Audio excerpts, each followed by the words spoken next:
Hi, I'm Erin, and we're here today to interview John about his installation Headcase.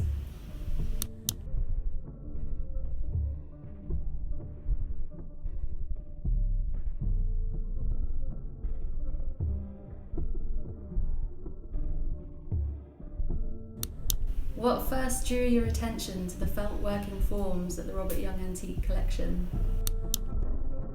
The felt working cones reminded me of some of the objects that were in our family home. My dad spent all his working life in the hat trade, and wooden hat blocks and felt hoods were very familiar objects. When I was little, they held a strange fascination for me, as they had an almost human quality to them, like disembodied heads spinning on the wooden turntables used for trimming the felt hats. We took a couple of research trips. One was to Dawn Wilson's hat studio, and I know you've got a lot of personal understanding of the hat factory and making hats, but how did that sort of knowledge influence your project? I wanted to use Dad's life in the hat trade as a backdrop to play with both the felt cones themselves and the remembered objects from my childhood. When we visited Dawn's workshop with all the tools and the materials of a working studio, it triggered many memories of visiting Dad at the factory and being mesmerised by all the machines and strange objects. I started making quick sketches in my notebook of the kind of objects I remembered from these visits, and they became part of the design for the textile print I used in the window display. I was also interested in how the things that Robert collects generally come from working or vernacular traditions, and how they wear their previous lives on their surfaces. But the context of the antique shop creates a different value for them. I've always liked the idea that objects observe their own history and can bear witness to this in an irrational way, and voice their own stories if we listen to them.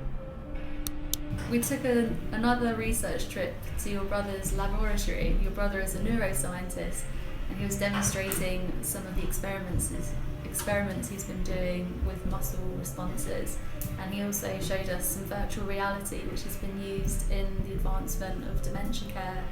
How do you see these technologies in relation to your project Headcase? Going to see my brother Paul was really special in the sense that it kept the conversation in the realm of the shared family history, but came at it from a very different direction. Our mum has been suffering from dementia for a number of years, and both Paul and I's work, in some ways, deals with both the function and structure of memory. Paul showed us some experiments that provoke responses in the brain and some of the ways in which they can be mapped, but also talked about how the brain can reroute information and how elusive the real nature of its mechanical function can be.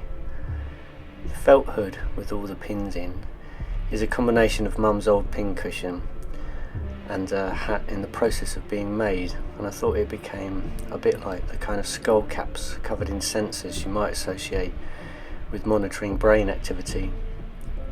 We used the term dropped pin when navigating journeys on things like Google Maps, and I like the idea of the felt hood being a hat decorated with the individual's journey through life, but also vulnerable, as if you could remove the pins or put them back in a different place and reroute the journey, just like Mum was experiencing.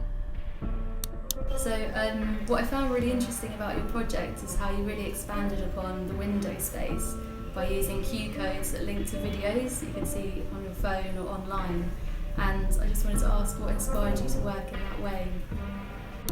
I wanted to use the felt cones as both a real and digital object, because the possibility of extending the real space of the window display into virtual space was very important in developing the project. The film became the disembodied echoes of the objects in the window and placed throughout the shop, and acted as a voice to give testament to their own history. The QR code, which linked the objects to the film online, acted like a sigil or a spell that animated the objects. The felt hood has a kind of voodoo look to it, as if the pins have an effect on some previous owner. I wanted the show to extend both the physical location and duration as an open-ended journey through the lives of the object and those who have used them. Can you talk a little bit about your performance at the Draft House, how it worked technically and how it related to your installation? I've been working a number of live sound performances with a friend, Rick Carboni, using software and mechanical instruments to translate visual services into sound. Felt hood was very easy to turn into a crude musical box and then use software to track the colour pins as they moved. I wanted to wear one of the hoods as if I were a medium under the possession of someone else's memories.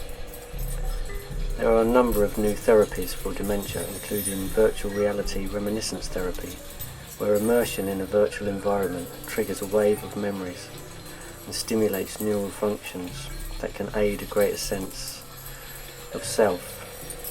In all these kind of therapies, there is an element of ritual that I'm drawn to, as if the subject is a conduit, like a medium in a seance, contacting the ghosts in the machine. So even the way we've conducted this interview really reflects the project, in that we're using technology to connect different spaces to have conversations.